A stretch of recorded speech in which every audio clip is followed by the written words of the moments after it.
Bismillahirrahmanirrahim. Assalamualaikum warahmatullahi wabarakatuh. Alhamdulillahirabbil alamin. Allahumma shalli ala Muhammad wa ala alihi washabbihi ajmain. Ya Rahman ya Rahim, Ghafurur Alim, Aziz Hakim. Rabbi shrah li sadri wa yassir li amri wal 'uqdatam min lisani yafqahu qawli. Rabbi zidni ilma warzuqni fahma. Amin. Bapak Ibu yang dirahmati Allah Subhanahu wa ta'ala, mari kita awali ta'lim kita di sore hari ini dengan baca basmalah. Bismillahirrahmanirrahim. Raditu billahi rabba wa bil islami dina wa bi Muhammadin nabiyya wa rasula. Rabbi zidni ilma warzuqni fahma. Amin. Bapak Ibu yang dirahmati Allah SWT, di sore hari ini sehubungan dengan masuknya bulan Rabiul Awal atau bulan Maulid, kita diingatkan dengan lahirnya Kanjeng Nabi kita Muhammad Sallallahu Alaihi Wasallam. Bahkan kita diberi libur nasional satu hari. Besok Jumat itu tanggal merah, itu libur nasional, untuk memberi kesempatan kepada kita memperingati, gunanya diperingati supaya ingat kembali kepada junjungan kita Nabi Muhammad Sallallahu Alaihi Wasallam, dan kita manfaatkan libur itu untuk mengingat Kanjeng Nabi kita. Dan semoga tidak dipakai untuk demo.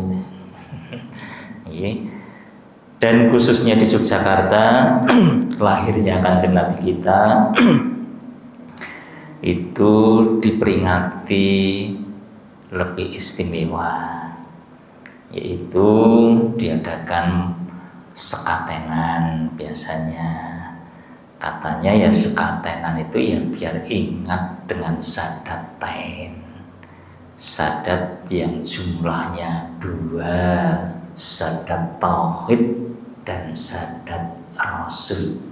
Asyhadu an la ilaha illallah wa asyhadu anna muhammadar rasulullah.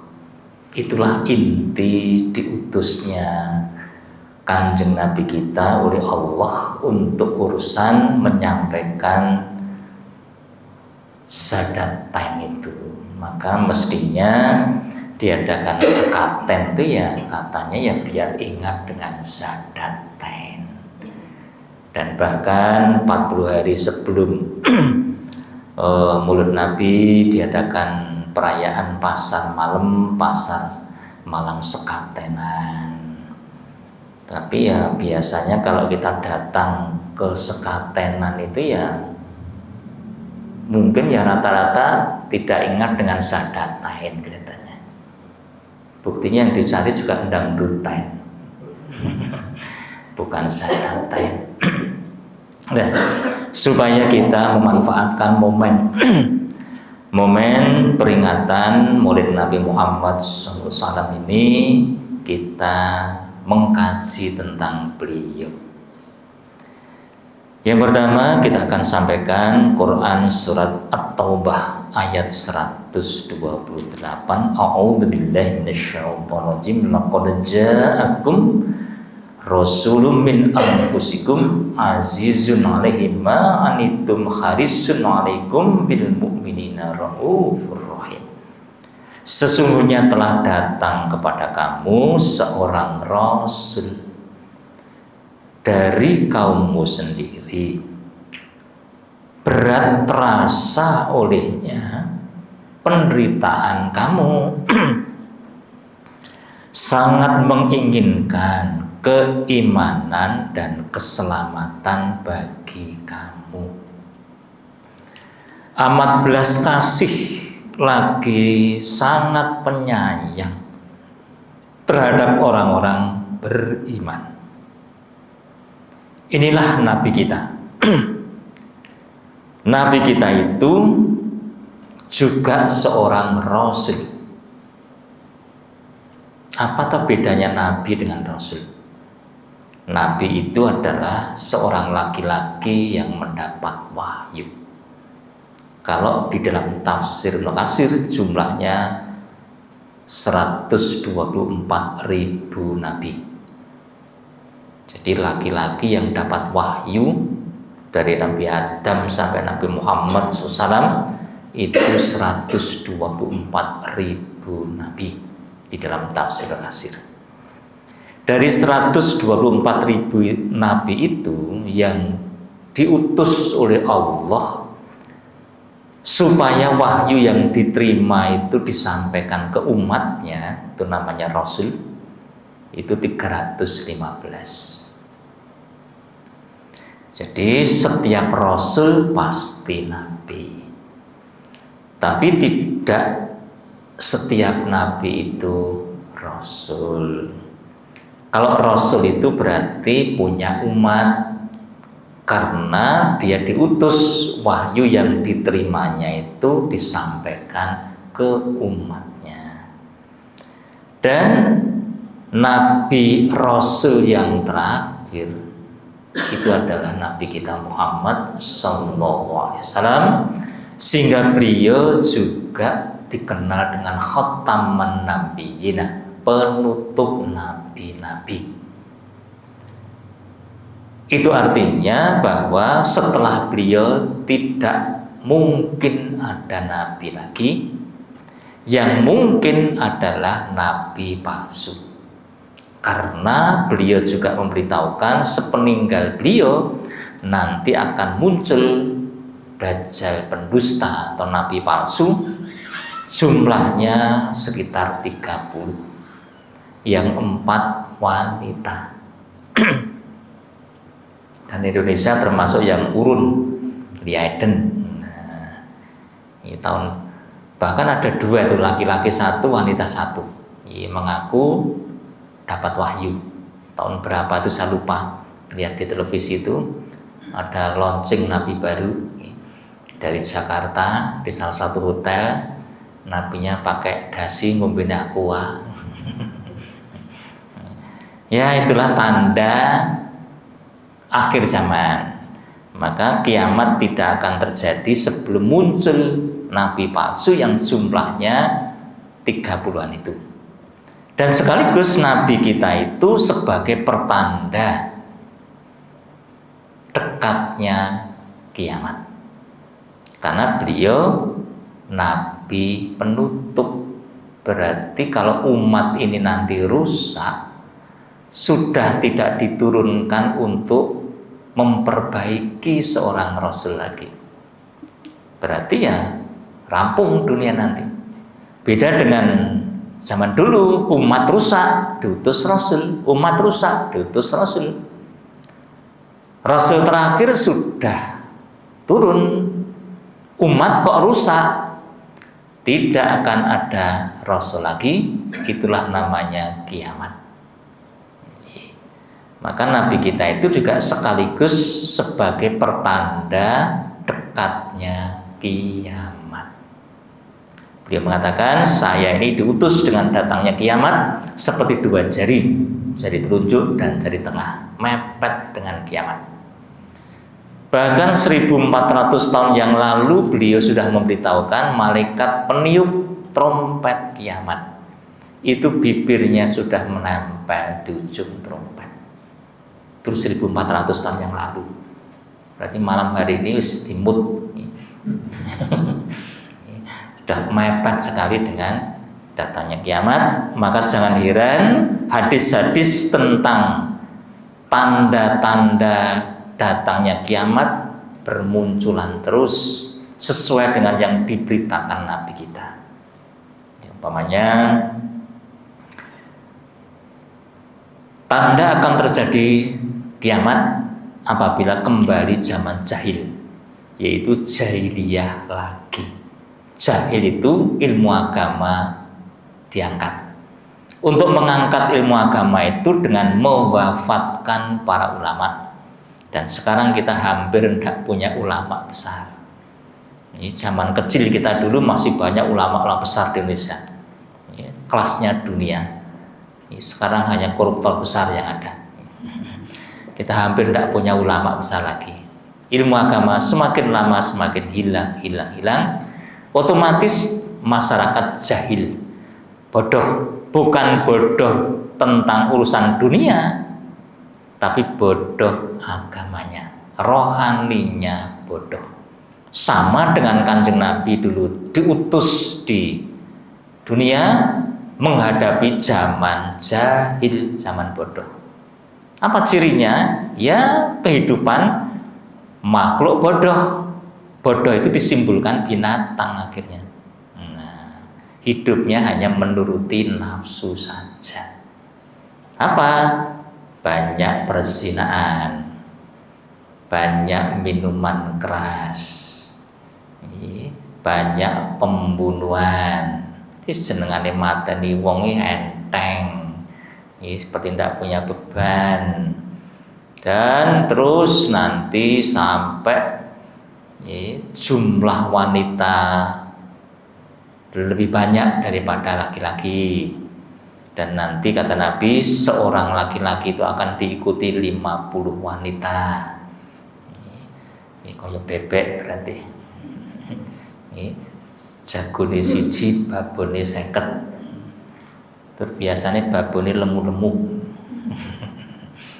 Nah, sekarang wanita jumlahnya sudah banyak membengkak. Kemudian akan ada budak yang melahirkan tuannya sendiri. Itu juga ditafsiri akan banyak ibu-ibu melahirkan anaknya menjadi ndorone. Nah, anake plesir ana rene, ibune kan momong putune, kon masak, kon nyapu, kon umbah-umbah. Iki pun enten apa dereng? Wih, berarti nyepet ke kiamat iki. Dan banyak orang kemarin sore masih telanjang kaki, besok paginya sudah berada di gedung-gedung megah. Apa itu? Kaya mendadak. Nah, tetangga saya itu kaya mendadak. Sawah yang sayegan ketabrak tol. Ada yang kono sawah ra metu parine pangan tikus, ketabrak tol malah wah badine tumpuk-tumpuk. Kaya mendadak. Itu akan banyak terjadi seperti itu. Dan seterusnya. Dan Islam akan kembali asing. Artinya Islam itu nanti seperti zaman jahiliyah, barang asing. Orang yang tetap memegang ajaran Islam seperti orang asing akhirnya. Tidak punya teman, tidak punya pendukung. Kalau Ronggo Warsita itu ya mengatakan anemai zaman edan.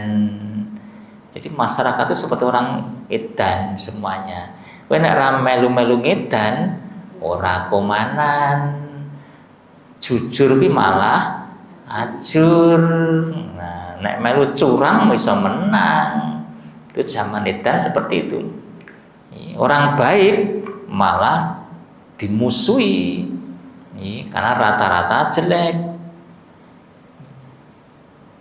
Wong waras dituduh edan, sing edan ngaku-ngaku waras karena jumlahnya lebih banyak. Sama dengan kalau kita ya nilai wong edan neng pakem.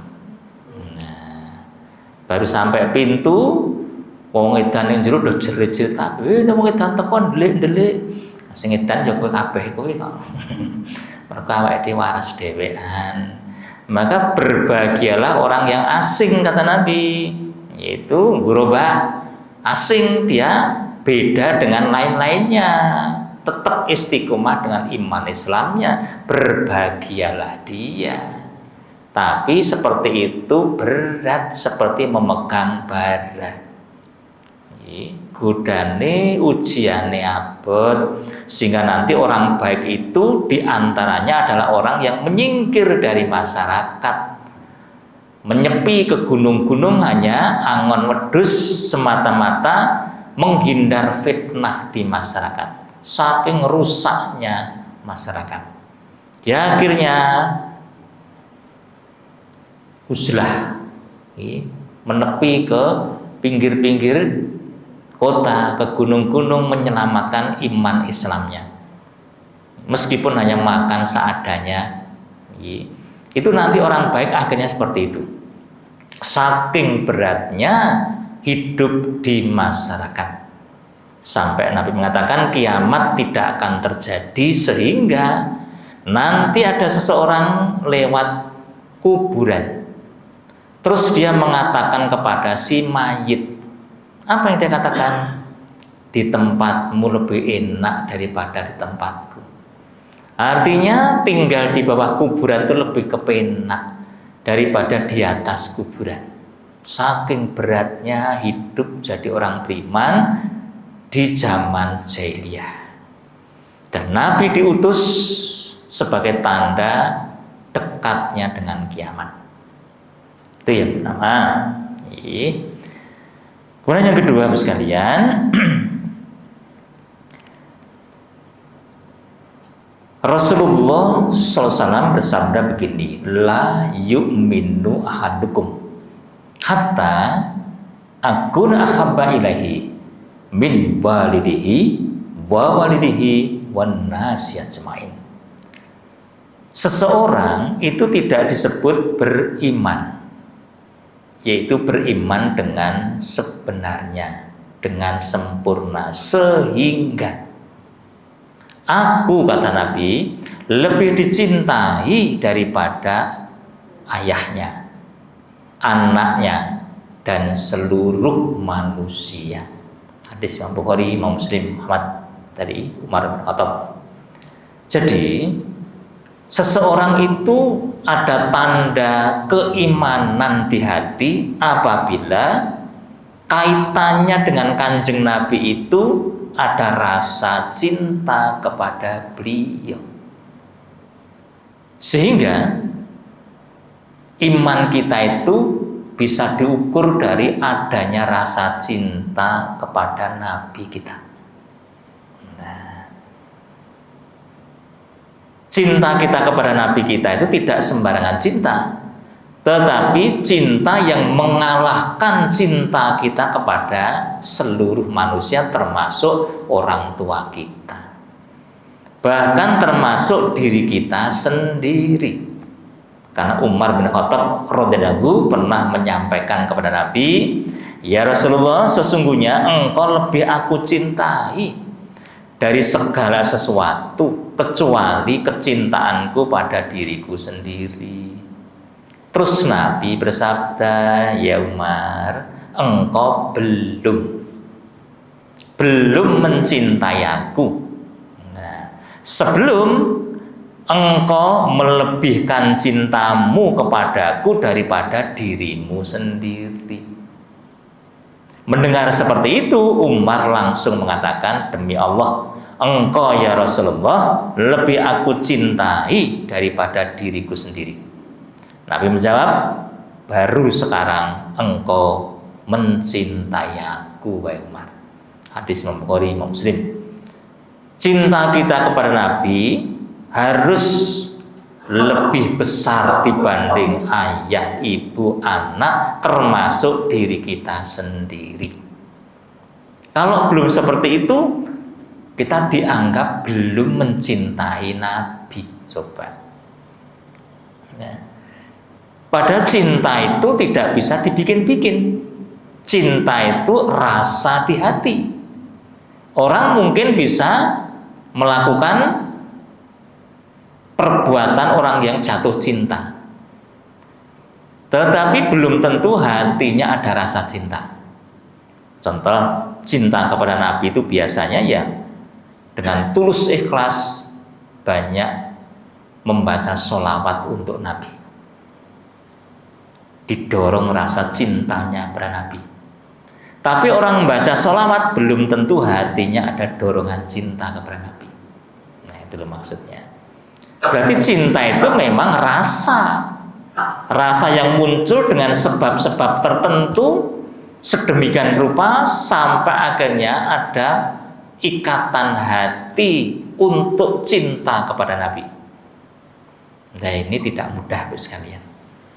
Padahal kita harus bisa seperti itu kalau ingin disebut punya iman yang sebenarnya. Harus ada rasa cinta kepada Nabi kita, dan tidak sembarangan cinta, melebihi cinta kita kepada yang lain-lainnya, termasuk diri kita sendiri. Nah, padahal cinta itu tidak bisa dipaksa-paksa. Itu harus muncul dengan otomatis, dengan sebab-sebab tertentu. Orang tidak bisa dipaksa cinta. Anak dipaksa suruh menikah, serapopo cinta itu kan lama-lama muncul. Rapopo nduk gelemo kai hotel akeh lho, kai mobilnya apik-apik. Wis gelemo wae. Mau cinta akhirnya rak ya muncul. Rapopo umur 93 ki rapopo. Paling seminggu rampung to, Nduk. Nah, terus pertanyaannya, apakah hati kita itu ada rasa cinta pada Nabi? Kemudian, kalau ada, sebesar apa cinta kita kepada Nabi dibandingkan cinta kita kepada orang tua, anak, bahkan diri kita sendiri? Inilah problem yang harus kita selesaikan. Mumpung ini bulan Maulid. Karena dalil-dalil ini mengatakan bahwa kita itu tidak disebut punya iman yang sebenarnya sebelum mencintai Nabi kita melebihi pada siapapun juga, bahkan termasuk diri kita sendiri. Nah, kemarin ada kajian minta supaya ditunjukkan jalan untuk menumbuhkan cinta kepada Nabi. Wah, ini materi yang tidak gampang itu. Karena menumbuhkan cinta itu tidak gampang. Nah, cinta itu bisa tumbuh dengan sebab-sebab tertentu. Pertama, ada istilah Jawa itu, atau ungkapan Indonesia itu adalah tidak kenal maka tidak sayang. Sayang itu muncul kalau kita mengenal. Berarti untuk menumbuhkan sayang, cinta, itu tidak ada jalan lain kecuali harus mengenal Kanjeng Nabi. Apalagi kalau ada salah persepsi tentang Nabi, berita-berita menyesatkan tentang Nabi. Nah, ini harus diluruskan supaya ya cinta itu muncul. Contoh umpamanya, ini terutama ibu-ibu, ini terutama ibu-ibu itu lebih susah mencintai Nabi. Kenapa? Karena Nabi punya istri lebih dari satu. Nah, bagi ibu-ibu lebih susah. Kenapa? Tidak suka kok di madu itu, lebih suka diracun kok. Padahal Nabi istrinya lebih dari satu. Padahal saya harus muncul cinta kepada Nabi. Bagaimana ini menyelesaikan? Nah, oh berarti kita tidak paham kenapa kok Nabi itu punya istri lebih dari satu. Ini berarti kita kurang mengenal beliau. Beliau punya sebab-sebab tertentu kenapa punya istri lebih satu. Kalau kita paham betul, wah justru akan terbalik nanti.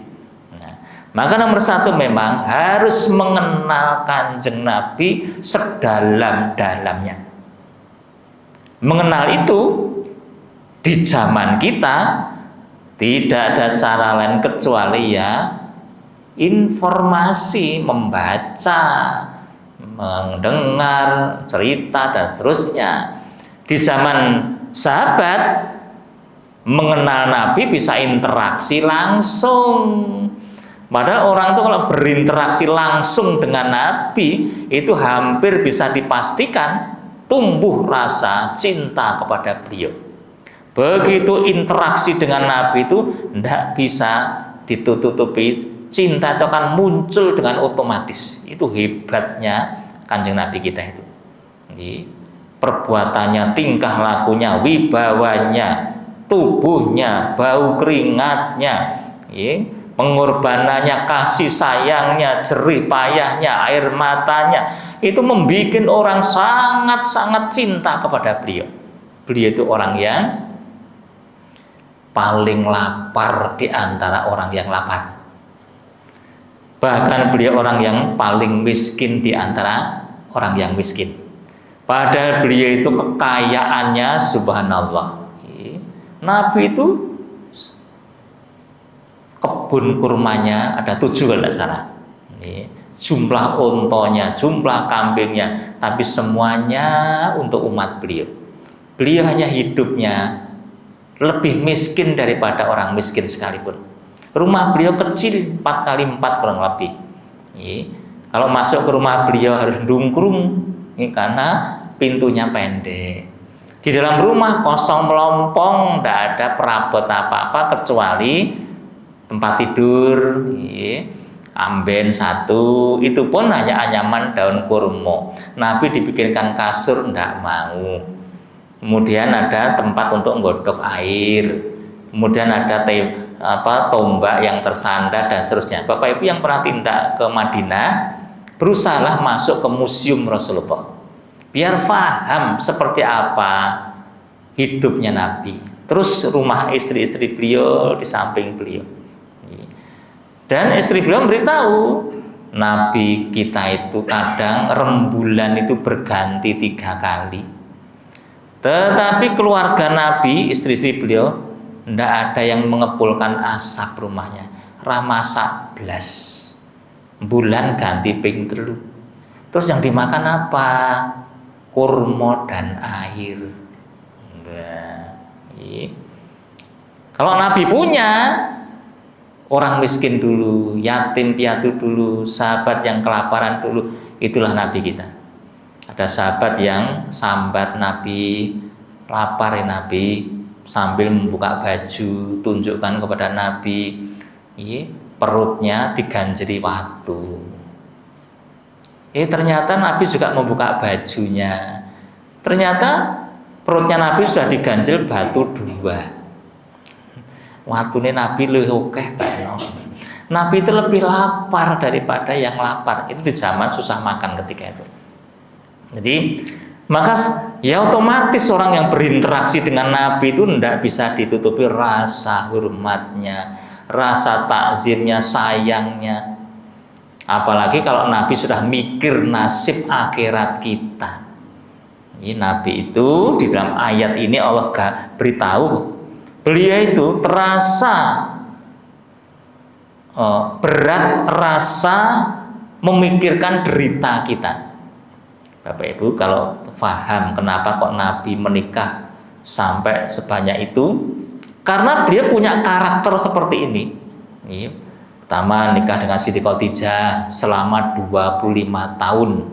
Dengan Siti Khadijah Nabi tidak punya istri lain. 25 tahun. Itu aja Siti Khadijah umur 40, Nabi 25. Dan ternyata kalau saya baca di sirah, justru yang karep itu, yang ingin itu Siti Khadijah, bukan Nabi. Setelah Siti Khadijah meninggal dunia umur 65, Nabi baru menikah lagi. Dapat siapa? Supaya kita paham, yang kedua itu nikah dengan Saudah binti ini Saudah itu binti Zamyah. Setelah Khadijah meninggal dunia, Nabi nikah dengan Saudah. Siapa Saudah itu? Wanita yang pertama kali masuk Islam, ikut rombongan hijrah ke Habsyi bersama suaminya. Keluarga Saudah itu sangat memusuhi Islam. Ketika hijrah ke Ethiopia itu suaminya meninggal dunia, punya anak 1, Saudah jadi janda. mau pulang kemana, terah keluarganya benci dengan Islam. Dan ketika itu Islam dalam kondisi menderita, sehingga umat Islam banyak diungsikan ke Afrika itu. Akhirnya Saudah dinikahi Nabi. Di tahun itu juga Nabi menikah lagi dengan Siti Aisyah, putrinya Abu Bakar. Siti Aisyah ketika itu masih berumur 7 tahun. Siti Aisyah 7 tahun. Nabi berapa tahun? 50 tahun. 50 oleh 7 tahun kayak putune. Kenapa kok mau? Dalam rangka untuk mengikat dengan Abu Bakar As-Siddiq, bapaknya, orang yang paling berjasa kepada dakwahnya Kanjeng Nabi, mengikat hubungan dengan Abu Bakar. Di samping itu Siti Aisyah itu ternyata menjadi sarananya Nabi untuk menerangkan dakwah yang kaitannya dengan wanita.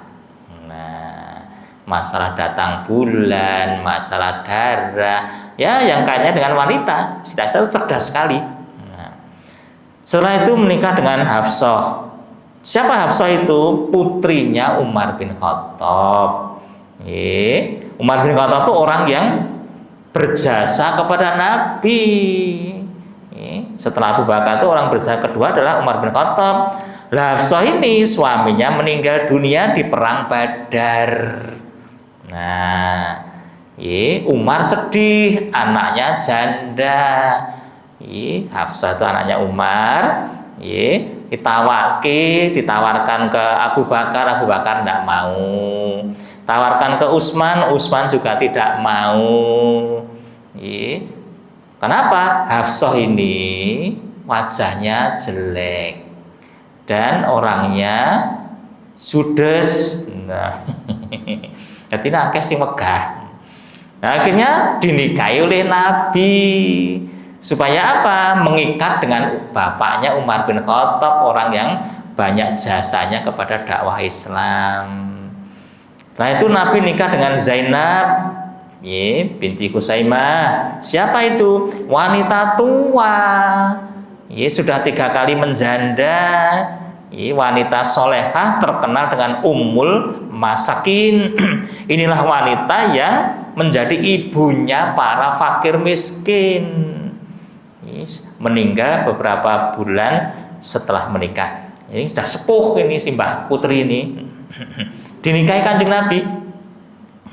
Beberapa bulan meninggal dunia.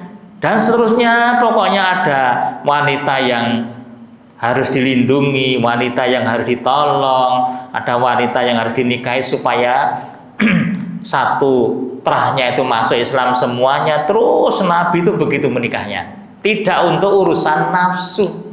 Sampai akhirnya Allah menurunkan surat Al-Ahzab 52, Nabi dilarang menikah lagi. Setelah beberapa kali sampai berapa ini 11 atau 12 ini menikah Nabi, Allah nyetop, menghentikan Nabi jangan menikah lagi. Karena Nabi itu tidak tega begitu hatinya.